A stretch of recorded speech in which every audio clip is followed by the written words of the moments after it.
Imagine you're a young boy.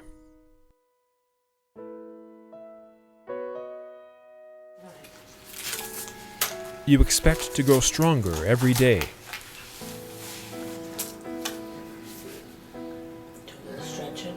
You want to be more independent and rely less on others.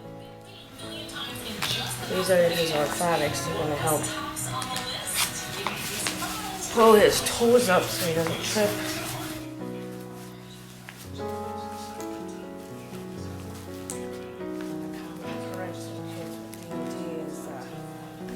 And this is another thing, Devin takes all these pills a day.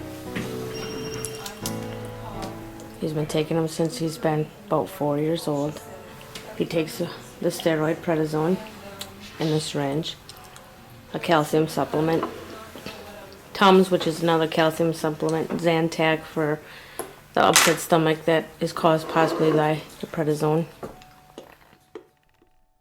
Devin Argall, an 8th grader at Washington Junior High School, is the embodiment of hope and persistence despite challenging circumstances. We sat down with a few adults in his life at school and learned of his unsung, enduring strength. What's it like to be you to live with this?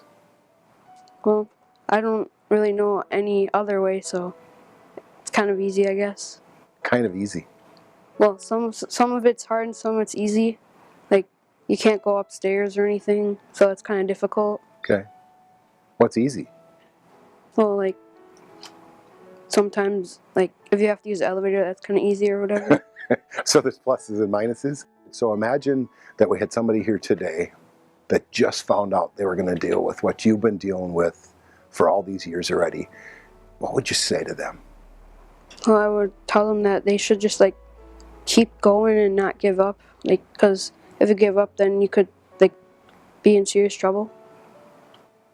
How do you keep going? No, I just, like, feel like I should, because the doctors are impressed that I can keep walking, because usually kids can't walk. As a 6th grade student, Devin just never seemed to let anything get him down. He may have struggled with some areas. Any area that he struggled with, it seemed like he just worked even harder to overcome those challenges that he had. Well, I feel like I have to, because if I stop, then I could end up in a wheelchair, or, like, something could go wrong. So you just push yourself? Yep. What kinds of things motivate you each day to get up and get doing this stuff? That I'm, like, the only person mostly that's walking at this age. Really? So you're like a trendsetter? Yep. So where did you get all this confidence? This quiet drive that you've had since I've known you? Where have you gotten it?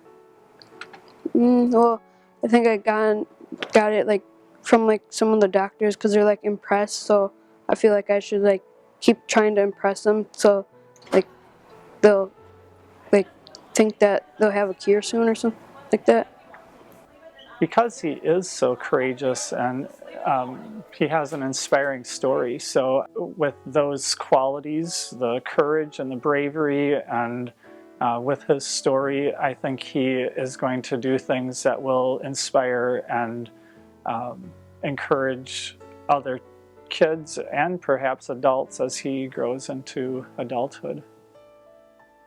We are so proud of you. You worked so hard, especially on interpreting all the photos in class. He gave us new insights, and if Bryce Stecker was still going to Washington, he'd put his arm around you and say, "Way to go, good little buddy." Despite his challenges, Devin succeeds in percussion and band, and I think it's really neat.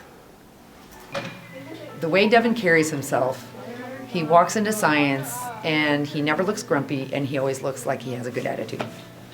We think the world of Devin. He inspires me to be a better person. Devin is courageous every day at school. Devin inspires me with his perseverance. You never know how strong you are until being strong is the only choice you have. You are an inspiration to me and so many others here at Washington Junior High School. Keep up the great work. You're inspiring to people. What's it feel like to know that you inspire other people? Well, I kind of feel excited, because then they want to, like, be kind of like me, but not have a disease, but, like, keep working and going. Is it okay for some of those people to ask you, what's going on, what's this like? No, it doesn't really matter, because then I could help them, like, explain and teach them about it. Because I think sometimes there's kids out here, there's people like myself out, and we want to know more. They might be a little afraid to ask. Is it okay if they ask you, hey, dude, what's going on? Yeah. What would you say to them? I would just tell them that, well, I have a muscular disease and I can't really help that. I have to do this stuff, so I kind of just have to deal with it. Dealing with it means frequent visits to doctors around the Midwest. I got it. I won't show him the weight or anything. All right, and now we weigh you. Every Friday, Devin goes to Lurie's Children's Hospital in Chicago. And there he receives an IV infusion of medicine. It's a clinical trial. This medicine is supposed to keep his muscle strength where he's at and not allow it to deteriorate any further. The pharmaceutical company will be bringing the medicine to the FDA for approval in spring, with the hopes that it will be available for all kids with similar needs as Devin. Devin will be in this trial for yet another 48 weeks.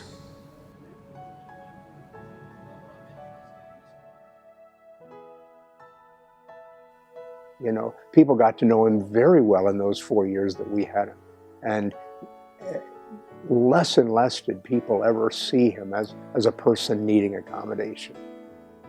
It was just a guy in class, and they liked to, you know, sock his arm and back, help him when needed, when asked, but not give him any kind of special treatment. It was very normal. He didn't even stand out as having MD. I didn't think of him as having MD. I don't think his classmates hardly recognized it. They never talked about it. They just seemed to treat him like he was just any other student. And I think that's what Devin always wanted. I think he wanted to be treated as an equal. What I noticed from the beginning was his expectation that others take him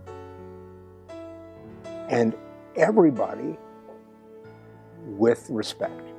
And that's what he expects, is just the respect to know that I can do this. I can't really do some other things, and you may not even know about that.